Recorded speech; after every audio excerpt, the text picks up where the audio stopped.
여러분 안녕하십니까. 광주 MBC 뉴스투데이입니다. 먼저 오늘의 주요 뉴스입니다. 밤사이 기온이 크게 떨어진 데다 바람까지 강하게 불고 있습니다. 체감 기온이 어제보다 10도 가까이 낮아 출근길 두툼한 옷차림이 필요합니다. 4.13 총선을 앞두고 각 정당이 공천 신청을 접수하면서 후보 간 경쟁이 뜨거워지고 있습니다. 더불어민주당과 국민의당은 호남 민심을 잡기 위해 공천 혁신 방안을 찾고 있습니다. 부동산 경기가 침체될 것이라는 전망 속에 광주 지역의 주택 거래량이 올 들어 큰 폭으로 줄어들었습니다. 경찰이 오늘부터 난폭운전과 보복운전을 집중 단속하고 전담 수사팀도 운영하기로 했습니다.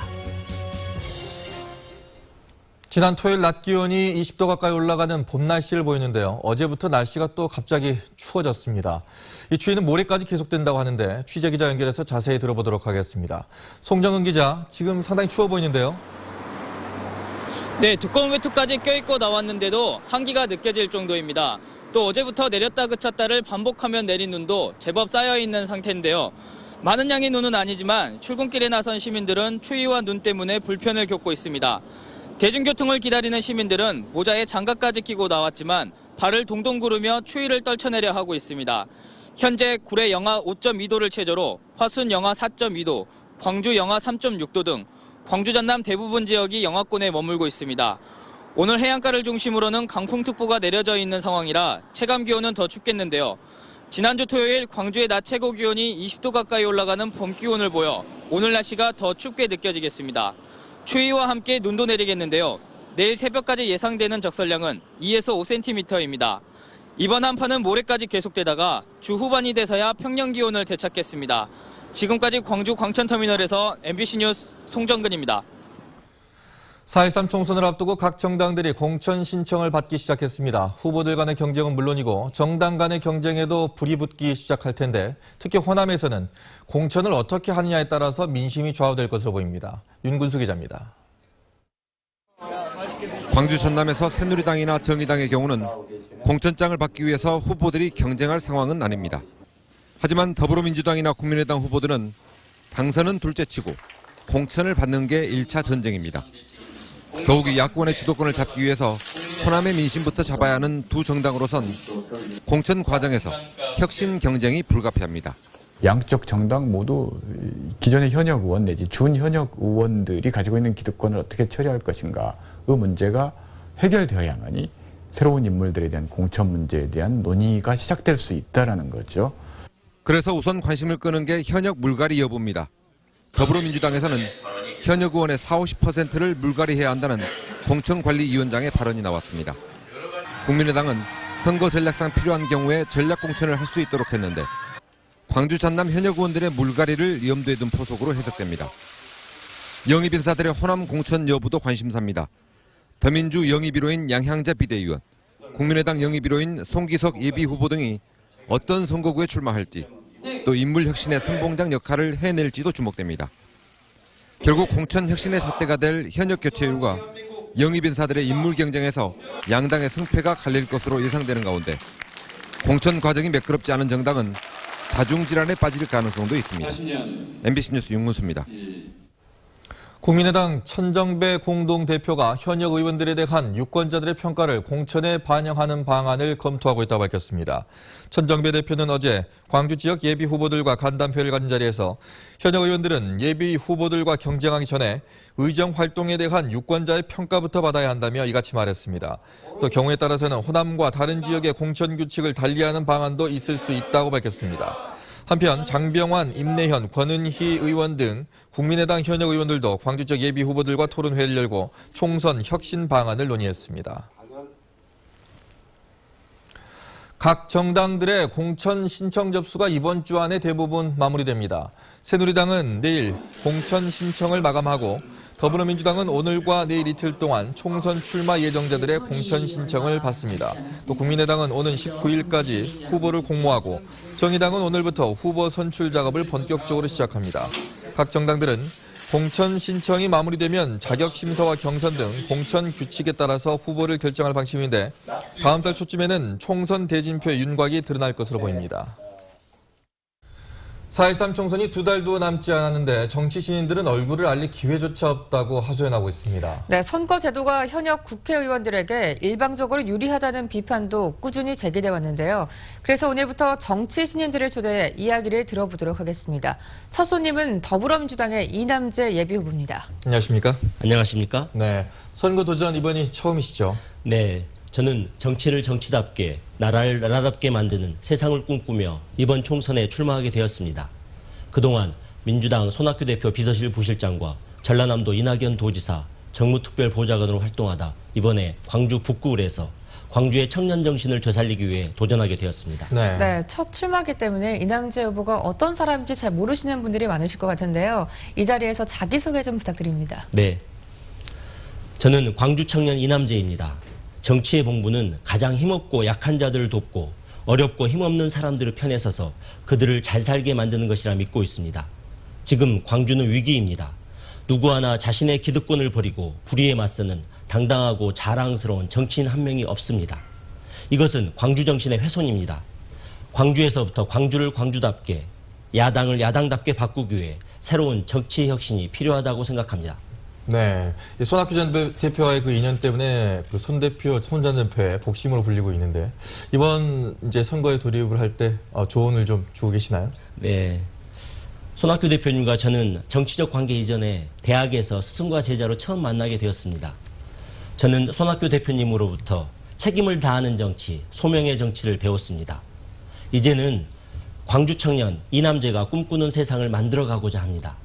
힘없고 가난한 사람을 위한 정치, 기득권에 맞서는 당당한 정치, 줄 서지 않고 시민들과 함께하는 정치, 광주 시민과 함께하겠습니다. 네, 그렇다면 이남재 후보가 생각하고 꿈꾸는 정치란 무엇일까요? 네, 그동안 광주의 정치를 돌아보면 경력은 화려한데 제대로 실천하지 못했습니다. 누구 하나 기득권 버리고 당당하게 정권에 맞서지 않았습니다. 서민들의 삶을 위해 다 내놓고 달려들지 않았습니다. 지금 광주에는 굽히지 않은 패기가 필요합니다. 저 이남재 신답게 당당하게 임하겠습니다. 네. 자, 이번 선거에서 광주 북을에 지금 나가게 되실 텐데 경쟁자들이 만만치가 않습니다. 네. 같은 당에서는 이영석 전 광주 경제부시장이 있고 또 국민의당에는 또 임내연 현 의원이 있습니다. 자, 이분들과 다른 경쟁력 어떤 게 있으십니까? 네, 그분들이 누려온 기득권 정치, 기득권 세력이 그분들의 장점이자 한계가 될 것입니다. 여러 번 도전하셔서 축적된 경험이 장점이자 한계입니다. 저는 처음 도전하는 것이 단점이지만 커다란 장점이 되고 있습니다. 광주는 정치와 사람이 모두 바뀌고 새로워지는 완전한 판가리를 요구하고 있습니다. 저 이남재 겸손하고 낮은 자세로 시민들과 함께하는 새로운 정치를 보여드리겠습니다. 네, 이 후보는요, 비교적 젊은 편이신데요. 젊음과 패기를 상징할 수 있는 이 새로운 공약이나 대표적인 공약이 있다면 무엇이 있을까요? 네, 호남 정치의 복원 요구는 곧 호남 정신의 복원입니다. 호남인들은 독재 여당에 맞설 수 있는 강한 야당을 원하고 있습니다. 그동안 더불어민주당은 이 같은 요구에 부응하지 못했습니다. 이를 위해 필요한 것이 더불어민주당의 혁신입니다. 혁신을 위해서는 세력 교체와 젊은 리더십이 필요합니다. 더불어민주당이 혁신이 되고 강한 야당의 면모를 보여주면 돌아섰던 민심도 회복될 것입니다. 그러면 정권 교체도 가능할 것입니다. 네. 자, 오늘은 정치 신인 이남재 예비후보, 네. 더불어민주당의 이남재 예비후보와 얘기 나눴습니다. 내일은 광주 서구을에 출사표를 던진 김하중 예비후보, 국민의당이죠. 함께 얘기 나눠보도록 하겠습니다. 자, 오늘 나와주셔서 고맙습니다. 감사합니다. 부동산 시장이 얼어붙을 것이라는 전망 속에 광주의 주택 거래량이 올 들어 큰 폭으로 줄었습니다. 국토교통부에 따르면 지난 1월 광주의 주택 거래량은 2,000채로 작년 1월 3,400여 채였던 것과 비교해 42.2% 줄었습니다.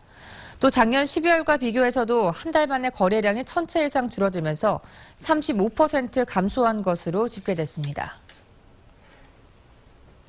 대인 예술야 시장의 판매자 자격이 제한됩니다. 대인시장 별장사업단은 야시장의 품질 관리와 전문 판매자 양성을 위해 연수 프로그램을 운영하고 이 연수를 받은 시민 판매자들에 한해 별장 참여 자격을 부여하기로 했습니다.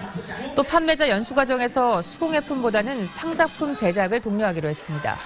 그동안 별장에서는 누구나 제품을 판매할 수 있었는데 판매 제품이 수공예품 위주여서 단조롭다는 지적이 제기됐습니다. 10년째 장기 표류하고 있는 어등산 관광단지 개발 사업이 전면 수정된 방식으로 재추진됩니다. 광주시는 전담 TF 보고서를 바탕으로 원래 계획에 비해 판매 시설을 5배 늘리고 숙박 시설은 9분의 1 수준으로 줄여 어등산 관광단지를 개발하는 방안을 검토하고 있습니다. 또 공청회와 토론회 등을 통해 시민 의견을 수렴한 뒤 6월까지 개발 방안을 확정하고 민간 사업자를 공모해 하반기부터 사업에 착수하기로 했습니다. 공사가 중단된 대학 건물이 10수년 동안 방치돼 있어서 애물단지로 전락했습니다. 전 나래 항공대 부지인데 소유자가 수차례 바뀌면서 이제는 손도 쓸 수 없는 지경입니다. 문현철 기자입니다. 장흥자울주에서 얼마 떨어지지 않은 곳에 자리한 옛 나래 항공대 부지. 골조만 올라간 대학 본관과 두 동의 임대아파트 건물이 덩그러니 서 있습니다. 캠퍼스 자리에는 잡초만 무성하게 자라고 각종 공사 자재들이 나뒹굴고 있습니다. 학교 법인 부도로 지난 2002년 공사가 중단된 뒤 방치되면서 지역의 대표적인 흉물로 꼽히고 있습니다. 장흥군도 답답하기는 마찬가지입니다. 항공대에 대한 소유권이 얽히고 설켜 있어 이렇다 할 대책을 찾지 못하고 있습니다. 수차례 경매를 거치면서 필지마다 소유자가 다르고 짓담한 건물은 손도 댈 수 없을 정도로 채권 관계가 복잡합니다. 이 때문에 인수를 하려는 임자도 나타나지 않고 있습니다. 현재도 여러 가지를 고민을 하고 있습니다만 이렇게 지금 딱히 좋은 방법이 없어가지고 현재 진척 없이 그대로 지금 중단된 상태로 남아있는 상태입니다. 도기 부지가 학교 시설로 묶여 있어 다른 용도로 활용하는데도 걸림돌입니다. 사유지라서 자치단체가 선뜻 나서기도 힘든 실정. 방치된 대학 부지가 산속인데다 관리마저 부실해 범죄와 안전사고 등 2차 피해마저 우려되고 있습니다. MBC 뉴스 문현철입니다. 전라남도 보건당국이 지카 바이러스에 대비한 대응 태세를 강화하고 있습니다. 전라남도 보건환경연구원은 다음 달까지 지카 바이러스 검사 체계를 구축하고 무안공항과 외국 선박이 드나드는 목포항과 여수항에서 모기를 채집하기로 했습니다. 전라남도도 일선 시군에 살충제와 살균제를 보급하고 그동안 2주에 한 차례였던 방역을 일주일에 한 차례로 늘리도록 했습니다. 경찰이 난폭운전과 보복운전을 오늘부터 집중 단속하기로 했습니다.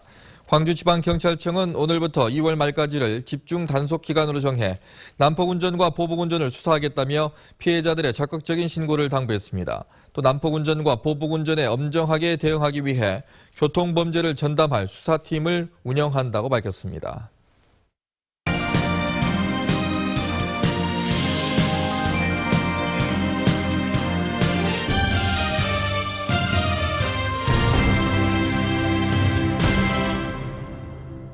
미래 신성장 동력으로 드론 산업을 육성하기로 한 고흥군이 구체적인 전략 수립에 나섰습니다. 이를 위해 연구와 생산부터 인력 양성까지 한 번에 이뤄지는 원스톱 체제가 구축됩니다. 문영철 기자입니다. 각종 성능 시험 설비를 갖춘 항공센터와 상시 비행이 가능한 간척지.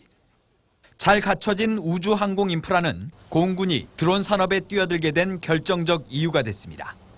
고흥은 다른 지역에 비해서는 그런 공역에 대한 좀 자율성도 넓고요. 얼마나 기술적인 효과를 많이 낼 수 있는지를 충분히 테스트할 수 있는. 지난해 고흥군이 드론 시범 사업지구에 포함된 데 이어 전남 지역 전략 사업에 드론 산업이 선정되면서 미래 성장 동력으로 육성하겠다는 계획도 조금씩 구체화되고 있습니다. 가장 눈길을 끄는 건 사업비 2천억 원 규모의 드론랜드 조성. 창업, 기술지원센터 등 드론 제조, 연구 개발을 뒷받침할 각종 시설은 물론 드론 기술학교와 전시박물관, 국제경기장 등 전문 인력을 양성하기 위한 교육 인프라를 구축한다는 계획입니다. 여기에 표준화된 장비 개발, 드론 관제 상황실 구축 등도 드론랜드 조성 사업의 한 축입니다. 고흥군은 관련 기업들과 업무 협약을 맺고 공장 신축 등에 대한 구체적인 협의에 들어가는 한편 세부적인 육성 계획을 수립한 뒤 본격적인 사업에 착수할 예정입니다. 3월 달에 종합계획이 완성되면 기재부 심의를 승인을 받고 체계적으로 추진할 것 같습니다. 한편 부산이 해양 분야에 특화된 드론 개발에 나서는 등 다른 지역도 드론 산업 육성에 발빠르게 대처하고 있어 경쟁력 있고 차별화된 정책이 성공적인 신산업 육성에 관건이 되고 있습니다. MBC 뉴스 문형철입니다. 동신대학교가 고용노동부가 주관하는 일학습 병행제 운영기관으로 선정돼 앞으로 5년 동안 모두 53억 원을 지원받게 됐습니다. 일학습 병행제는 3, 4학년 학생들이 전공과 관련된 기업에서 체계적인 현장 실습과 취업 훈련을 받을 수 있도록 지원하는 제도입니다.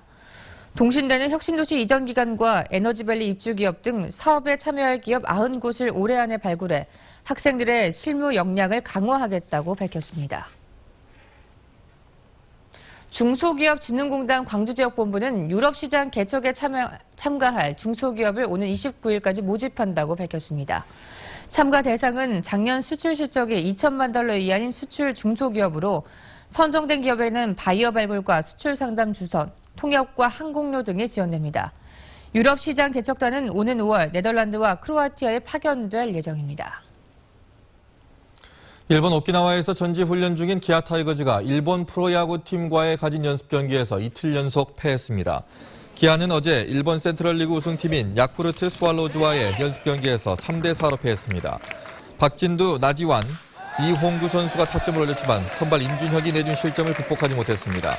앞서 주니치 드래곤즈와 치른 첫 번째 연습 경기에서는 투타의 부진 속에 10대0으로 졌습니다. 기아 타이거즈는 시범 경기 전까지 삼성 등 한국팀과 5번을 포함한 12번의 연습 경기를 치를 예정입니다. 정월 대보름을 전후해서 민속놀이 행사가 다채롭게 펼쳐집니다. 광주 남구청은 칠석동 보싸움놀이 테마파크에서 오는 20일부터 사흘 동안 보싸움놀이 축제를 연다고 밝혔습니다. 이번 축제에서는 남사당 놀이와 오광대 놀이, 판소리 공연 등이 곁들여지고 외국의 전통 놀이를 체험할 수 있는 무대도 마련됩니다. 광주시는 오는 21일 중해공원에서 달집 태우기와 강강술래 등 정월 대보름 한마당 행사를 열기로 했고 광주 광산구도 오는 19일부터 첨단공원과 쌍암공원 등에서 대보름 행사를 연다고 밝혔습니다. 어선과 어선원의 안전보험 가입률이 10%에도 못 미치고 있습니다.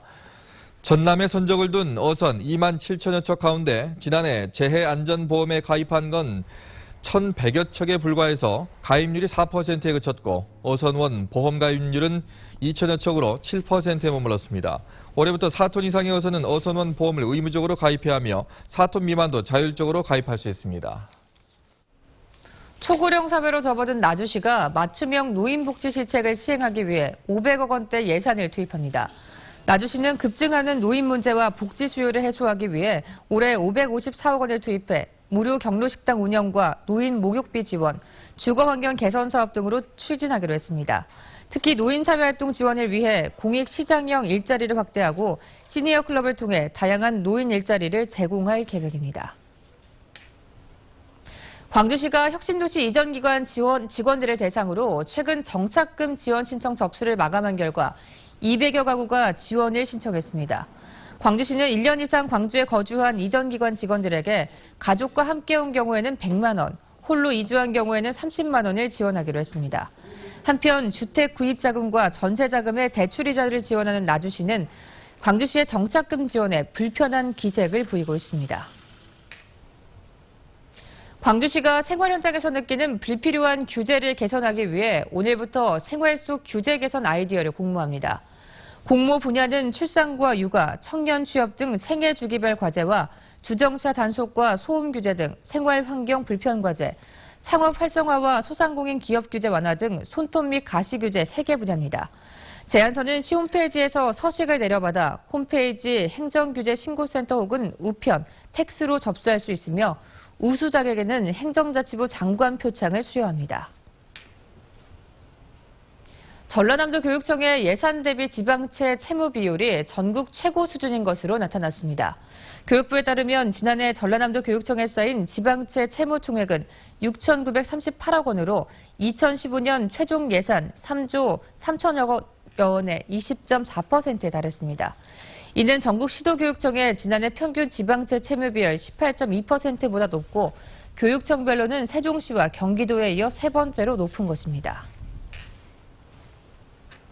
전라남도가 산사태 대비용 사방댐 설치 작업을 이달 말까지 조기 발주해 여름 우기철 이전에 마무리하기로 했습니다. 전남의 사방댐 설치 대상은 70곳으로 댐 설치와 방제림 조성, 황폐한 계곡 정비 등에 모두 340억 원이 투입될 예정입니다. 최근 5년 동안 전남에서는 152헥타르에서 산사태가 일어나 복구비로만 162억 원이 투입됐습니다.